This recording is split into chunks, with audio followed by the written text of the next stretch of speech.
অনেক দিন পর নাস্তার ভিডিও নিয়ে চলে আসলাম। নাস্তা বানাইছি হলো পরোটা বানাইছি আর একটা রুটি বানাইছি আমার জন্য, আর আমি চা খাবো না, এই জন্য হলো একটা ডিম বাচ্ছি। আর এখন হলো এটা শেফারে আর হইলো আমার তাবিবকে দিব চাটা। আর জান্নাত ইফা হইলো আসবো একটু পরে, ওই টিফিনের সময় হইলে, এই জন্য ওর জন্য পরোটা বানাই রাখছি আর চা বানাই রাখছি। তাহলে দিয়ে দিব আর কি, এখন আইসা পড়ো 5 মিনিট লাগবে আর কি, নিয়ে যাবো কি সব। ধরো আপু তুমি আমার ডিমটা লো হাতে। হ্যাঁ চলো আমরা নাস্তা খাইতে চাই। ঠিক আছে তাহলে আমরা নাস্তাটা খাইয়ে নিই। চাটা খাইতে মন চায় কিন্তু পারি না, সমস্যা। অনেকদিন ধরে চা খাই না। আসসালামু আলাইকুম ভাই ও বোনেরা, কেমন আছেন সবাই? আমি তো আলহামদুলিল্লাহ ভালো আছি। নতুন করে আবার একটি ভিডিও নিয়ে সবার মাঝে চলে আসলাম। সম্পূর্ণ ভিডিওটা সবাই দেখবেন, ভালো লাগলে অবশ্যই লাইক কমেন্ট শেয়ার করবেন এবং কি সাবস্ক্রাইব করবেন। আর যারা যারা সাবস্ক্রাইব করে দিচ্ছেন তাদেরকে অসংখ্য ধন্যবাদ, আর যারা করেন নাই তারা আমার সম্পূর্ণ ভিডিওটা দেখবেন, ভালো লাগলে অবশ্যই করে দিবেন। আমি রান্না বসাই দিচ্ছি, দুপুরে রান্না। এখানে হলো আমি দিচ্ছি যে গোস্ত রান্না করব, মুরগির গোস্ত কুটটা ধুইয়া সুন্দরভাবে রাখছি। আর এখানে হলো যে করল্লা কুটটা রাখছি, ওইটা এখনও ধুই নাই, পানিতে ভিজিয়ে রাখবো আর কি। তারপরে মুরগিটা বসাই দিয়ে তারপরে হলো এটা ধুয়ে নিব। একা হাতে কাজকর্ম করতে হয় তো, একটা থুয়ে একটা করা যায় না, এই জন্য একটু সময় লাগে আর কি। যাই হোক, এখানে হলো মানে শাক রান্না করবো দেখা, শাকটাও ওখান পর্যন্ত করি নাই, ধুইতে পারি নাই। শাক আছে আমার গাছের শাক, এটা ছাদে হয়েছে, এটা পাঁচমিশালি শাক বলা যেতে পারে।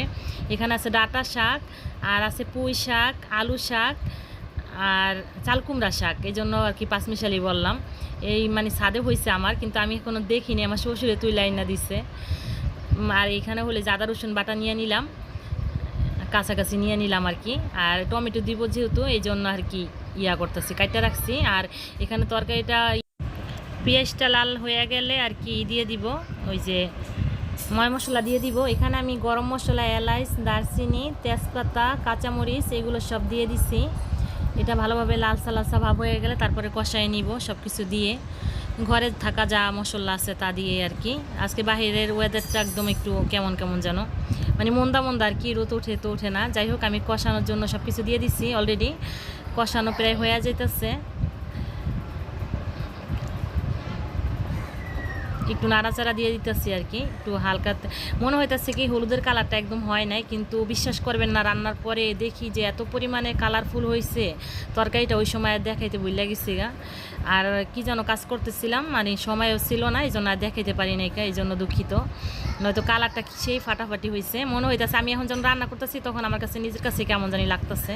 যাই হোক, আমি এই ফাঁকে হলো আবার করলাটা ধুইয়া নিচ্ছি, দেখেন, নিয়ে আবার জড়া দিয়ে রাখছি, পাশে চুলা আর কি বসাই দিব, গোষ্ঠটা বসাইয়া। আর তারপরে হলো শাকের পালা, শাকটা ধুইতে হবে সুন্দর কইরা, ধুইয়া তারপরে হলো কুটটা নিতে হবে। এক চুলায় আবার শাক বসাইয়া দিব, আর এক চুলায় ভাত বসাইয়া দিব। আজকে হলো 3 পাতের রেসিপি রান্না করলাম, সবটুকু শেয়ার করতে পারি নাই কা, শাকটা হইতে দেরি হয়ে গেছে, এই জন্য শাকটা দেখাইতে পারি নাই কা। ভিডিওটা আজকে তেমন বড় করি নাই, 6 ছোট্ট ভিডিওর ভিতরে রাখছি। একটু অনেকদিন পরে যেহেতু ভিডিও ছাড়তেছি, এজন্য হলো আর কি একটু আনইজি লাগে, তো এই জন্য কথা বলতে পারি নাই কা। কথা হলো আমি করছি, ভয়েস দিতেছি, ডাইরেক্টলি কথা বলি নাই। আবার ঘরে মানুষ ছিল তো, এই জন্য আর কি সবার সামনে বলি নাই আর কি কথা।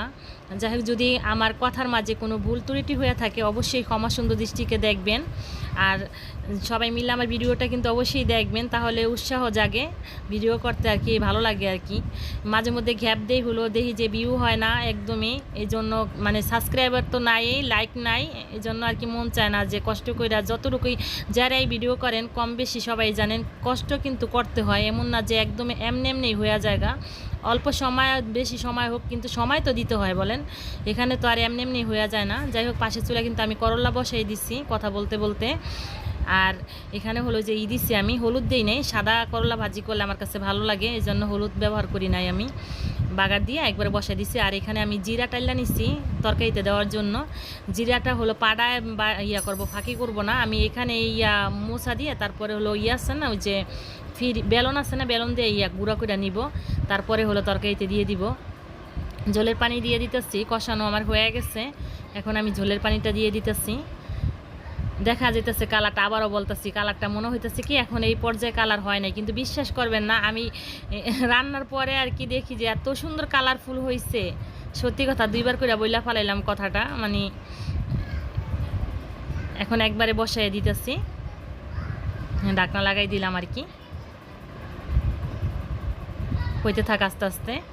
এই প্রায় হয়ে গেছে গা আমার তরকারিটা। এখন আমি হলো দিয়ে দিব, ওই যে গুঁড়া করছি যে, এই যে করলা ভাজিটা হয়ে গেছে নামাই রাখছি, আর ওই যে শাকটা ধুইয়া নিছি ফাঁকে, ধুইয়া জরা দিয়ে রাখছি, এখন কুটতে হবে আর কি। নিচে উপরে উঠে বৈশা, মানে নিচে হলে কি সমস্যা হইতো না, নিচে বৈশা রান্না করতে আর কি সেফ হয়, কোটা কাটাও করা যায়, রান্না করা যায়। আজকের ভিডিওটা এই পর্যন্তই। আল্লাহ হাফেজ।